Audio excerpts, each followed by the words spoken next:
Late 2019, the world started hearing of a strange infection affecting China.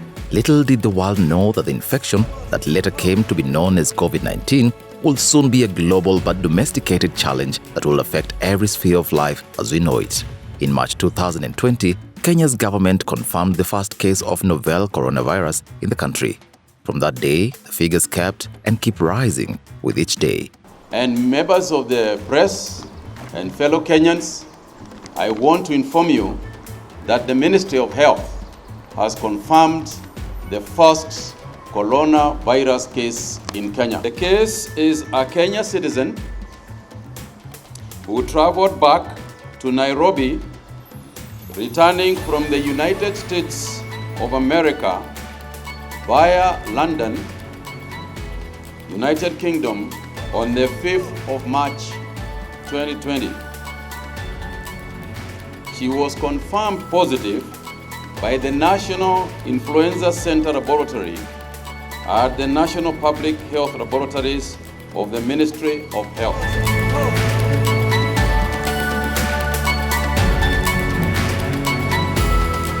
In about 2 months, the cases had been moved to counties as if by design, yet it was not. County governments had to be alert in dealing with the dangerous virus. It had not been anticipated, and therefore no budgets had been set aside for the fight. County assemblies had to carry out their legislative mandate amid the global crisis to enable the county governments be ready for the fight against the virus. As part of the County Assemblies Forum's response to the impact of the global COVID-19 pandemic in Kenya, CAF has partnered with the United Nations Development Programme Kenya, Undp Kenya, to strengthen knowledge management and documentation of COVID information, stories, and feedback from communities through members of county assemblies or MCAs. It is important to note that we are living now in very interesting times under the COVID-19 pandemic. And I think it's important to say that we were able to mobilize a lot of resources from our partners. And our main objects are actually to coordinate the 47 county assemblies across Kenya. So members were able to come out in the different radio stations, even in different languages, to talk about COVID-19 and really educating and sensitizing members on how to prevent themselves from, of course, catching COVID-19 and all other preventive measures. As legislators, we were able to give guidelines to the county assemblies on adherence to the COVID protocols, whereas they were able also to continue doing their work. The county assemblies were convened at specific times differently in all the assemblies in this country to be able to approve a supplementary budget to create emergency funds, where on average every county assembly was able to approve of a budget of an average of about 200 to 250 million per county assembly, so that we were able to have an emergency fund that was going to be used as a response on the COVID-19 to beef up the provisions of medical services, the medical apparatus, and also to support the healthcare staff during the pandemic. The County Assemblies Forum is the coordinating body of the 47 county assemblies in Kenya. The primary mandate of CAF is to promote networking and synergy among the 47 county assemblies, coordinate intergovernmental relations, and enhance good practice in legislative development. This has been well affirmed by how the forum has coordinated the support of county governments across the country during the fight against COVID-19. We've really appreciated the partnership with CAF in the last few months. CAF is one of our newest implementing partners under the joint UN devolution program. We've had a chance to channel close to $100,000 of funding through the CAF with a very important mandate to reach grassroots communities in terms of messaging around COVID-19, the response, prevention measures. With the support from UNDP, CAF was able to reach close to 7.4 million Kenyans in some of Kenya's most remote areas. This was done via radio and TV programs on both national and local stations across the country. The spirit of the Sustainable Development Goals is to reach the furthest behind first.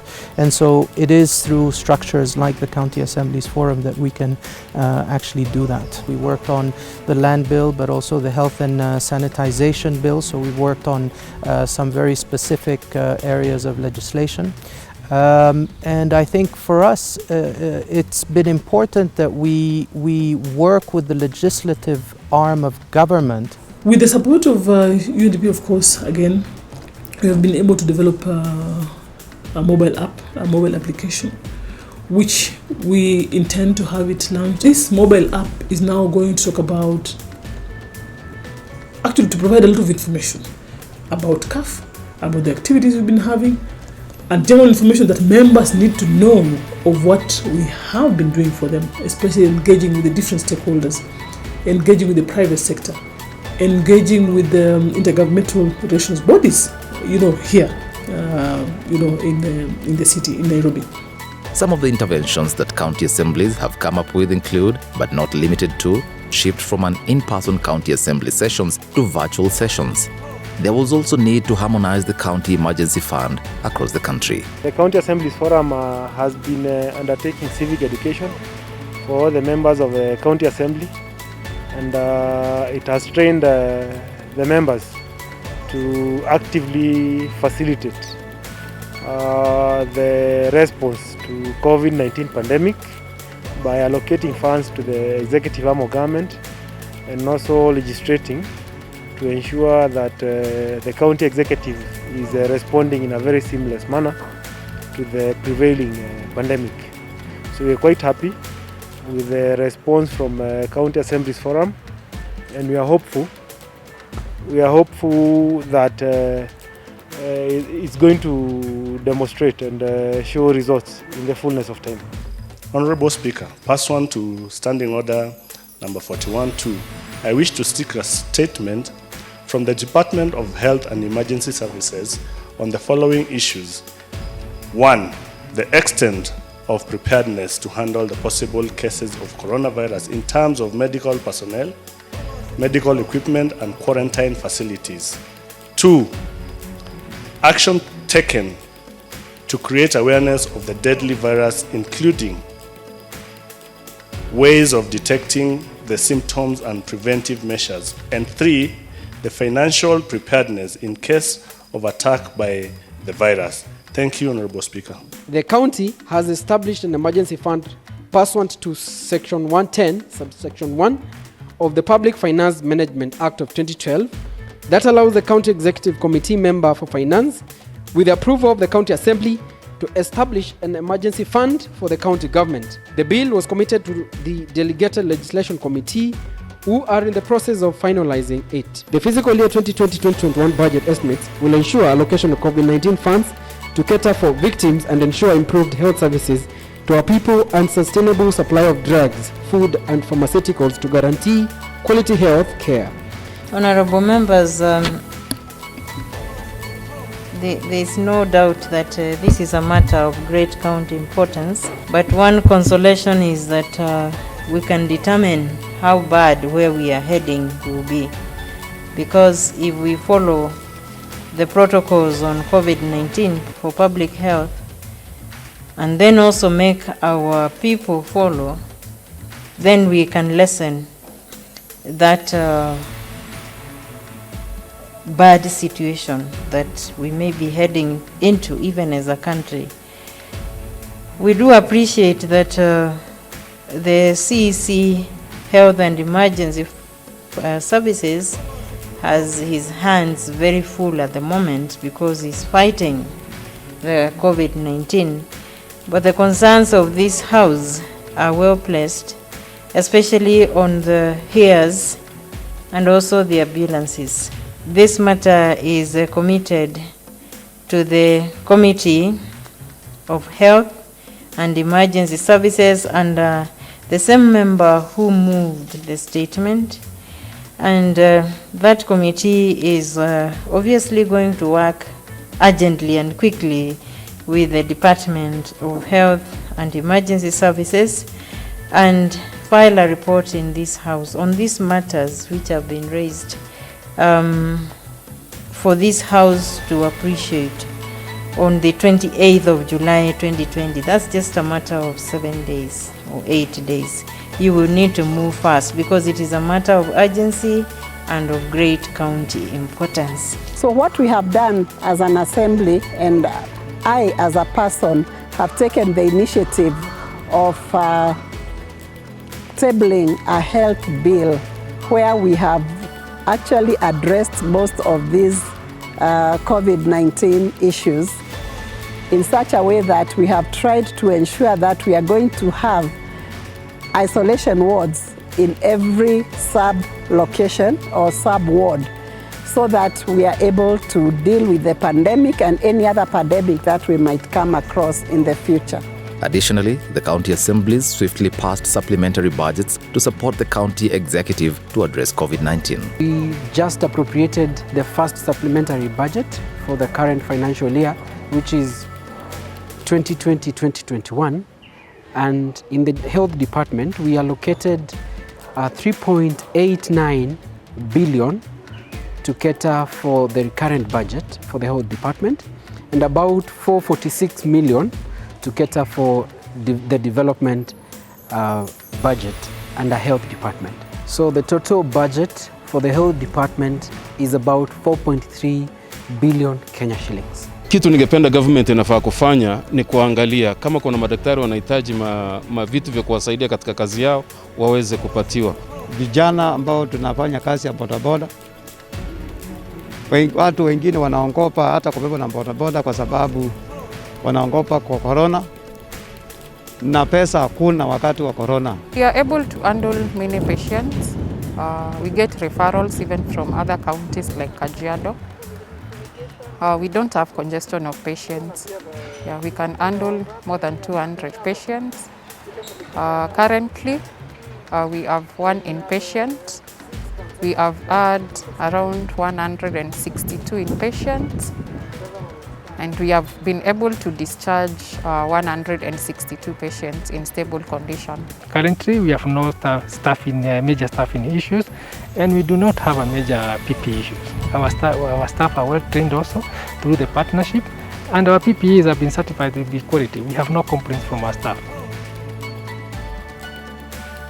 We empowered the neighboring health facilities around Tigoni, currently known as Kiambu County COVID-19 Center, and all the patients were transferred to the other surrounding facilities so that we could dedicate this facility to become a special facility where all COVID-19 cases or patients coming from all over the county, as long as proved positive, will be managed.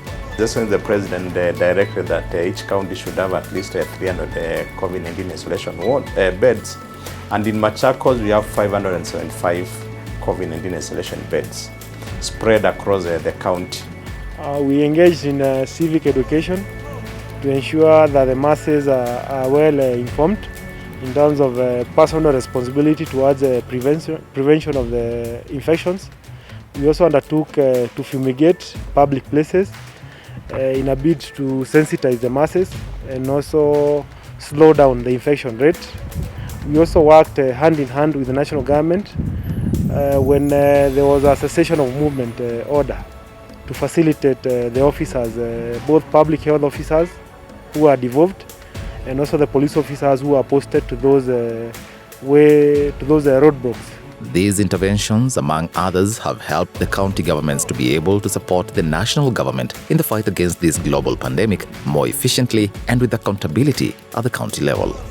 As an assembly of Garissa, after this pandemic, we formed a committee called Ad Hoc Committee to undertake research, I may say even research, or they went to at least see how that pandemic has affected Garissa County. I was a member of that ad hoc committee. What we did, we wrote to the relevant stakeholders, like the CEC for Finance, so that we questioned him on the emergency fund available for the county government to fight against this pandemic. What resources were available towards the mitigation of this pandemic. We also invited the CEC for help, and we did this through web conferencing because that was the guidelines. And we tasked him how prepared the department were, the number of available beds, ICU centers, quarantine centers, how emergency response can be done or can be effective. And there were a number of measures that he told us they have put in place. One among them was establishment of a response center which we visited. There was standby ambulances.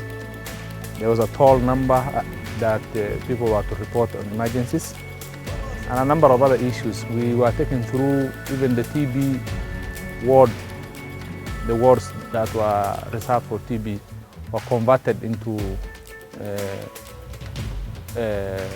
isolation centers, and we visited. There were a number of beds at that time, a maximum beds of 50. We've ensured that our healthcare workers, who are the frontline fighters against this virus, are well taken care of.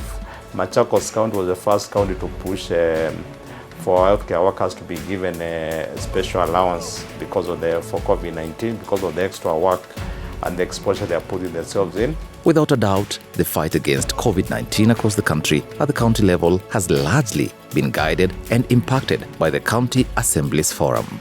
And CAF will play a critical role in the social-economic recovery journey amid and after the pandemic.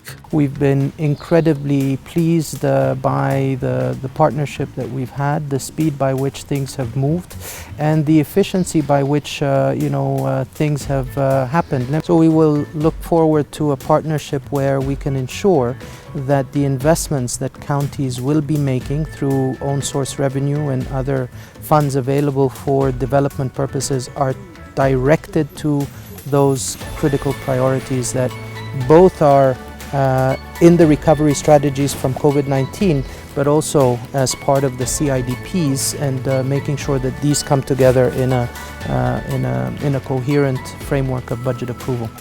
The swift response to the sudden need for legislations across the country for counties to rely on underscores the importance of the county assemblies in the governance structure.